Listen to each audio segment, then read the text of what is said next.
പുലിമുട്ട് വാഗ്ദാനം മാത്രമാണ് ഇന്നും. മറൈൻ ആംബുലൻസ് വാഗ്ദാനം മാത്രമാണ്.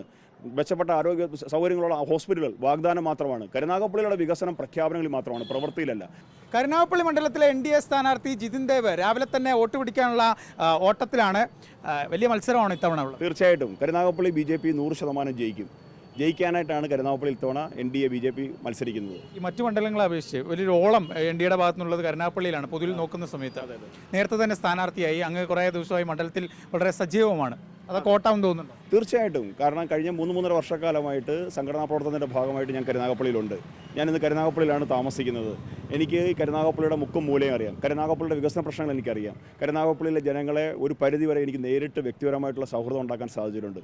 BJPയുടെ സംഘടനാ സംവിധാനത്തിൽ 214 ബൂത്തിലും സംവിധാനമുള്ള പാർട്ടിയായിട്ട് ഇന്ന് BJP മാറി. കരുനാഗപ്പള്ളിയിൽ നിന്ന് BJP ജയിക്കും. ചില കണക്കുകളിലൊക്കെ BJPക്ക് മുന്നേറ്റമുണ്ട്. ആ മുന്നേറ്റം നിയമസഭാ തെരഞ്ഞെടുപ്പിലും ഉണ്ടാകുമെന്നൊരു പ്രതീക്ഷ ഉണ്ട്. തീർച്ചയായിട്ടും. കഴിഞ്ഞ ലോക്സഭാ തെരഞ്ഞെടുപ്പിൽ ഞങ്ങൾ 49,000-നടുത്ത് വോട്ട് പിടിച്ചാണ്. ഞങ്ങളും LDFും തമ്മിൽ 100-190 വോട്ടിൻ്റെ വ്യത്യാസമേ ഉള്ളൂ. ഇത്തവണ അതിൻ്റെ കൂടെ ഞങ്ങൾക്ക് ഒരു 5,000-6,000 വോട്ടും കൂടെ പിടിക്കാൻ സാധിച്ചാൽ ഞങ്ങൾക്ക് ജയിക്കാൻ സാധിക്കും. കഴിഞ്ഞ ലോക്സഭാ തെരഞ്ഞെടുപ്പിൽ ഞങ്ങൾക്ക് 100-130 ബൂത്തിലെ കമ്മിറ്റിയുള്ളൂ. അവിടെ നിന്ന് 214 ബൂത്തിലും സംഘടനാ സംവിധാനമുള്ള പാർട്ടിയായിട്ട് ഞങ്ങളുടെ പാർട്ടിയിൽ നിന്ന് മാറി. ഇവിടെ നിന്ന് ജനങ്ങൾ വികസനം ആഗ്രഹിക്കുന്നു. വികസിത കരുനാഗപ്പള്ളി യാഥാർത്ഥ്യമാക്കാൻ BJP കൊണ്ട് മാത്രമേ സാധിക്കൂ. എന്തൊക്കെയാണ് മുന്നോട്ട് വയ്ക്കുന്നത് ജനങ്ങളിലേക്ക്?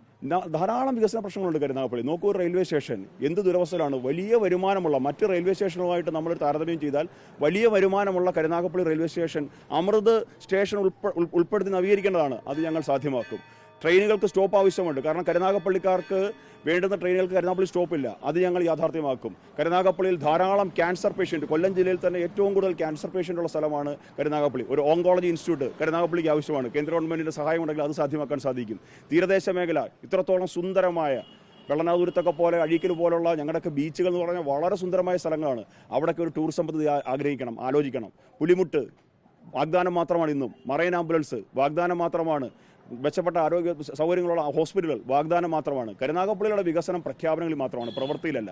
അപ്പം കരുനാഗപ്പള്ളിക്ക് പ്രവൃത്തിയിലൂടെ വികസനം കൊണ്ടുവരിക എന്നുള്ളതാണ് BJPയുടെ കാഴ്ചപ്പാട്. ജില്ലയിലെ BJPയുടെ A-ക്ലാസ് മണ്ഡലം എന്ന് പറയുന്നത് ചാത്തന്നൂരാണ്. പക്ഷേ ചാത്തന്നൂരിനേക്കാൾ ഉള്ളതിൽ കൂടുതൽ BJP സജീവം ഇത്തവണ കരുനാഗപ്പള്ളിയിലാണ്. അപ്പോൾ പുതിയ ടാർഗറ്റ്, പുതിയ ലക്ഷ്യം അത് കരുനാഗപ്പള്ളിയാണോ? അല്ല, എല്ലാ മണ്ഡലങ്ങളും BJPയെ സംബന്ധിച്ച് A-ക്ലാസ് ആണ്. കൊല്ലം ജില്ലയിലെ മുഴുവൻ മണ്ഡലങ്ങളിലും 11 മണ്ഡലങ്ങളിലും ജയിക്കാനായിട്ടാണ് BJP പ്രവർത്തിക്കുന്നത്.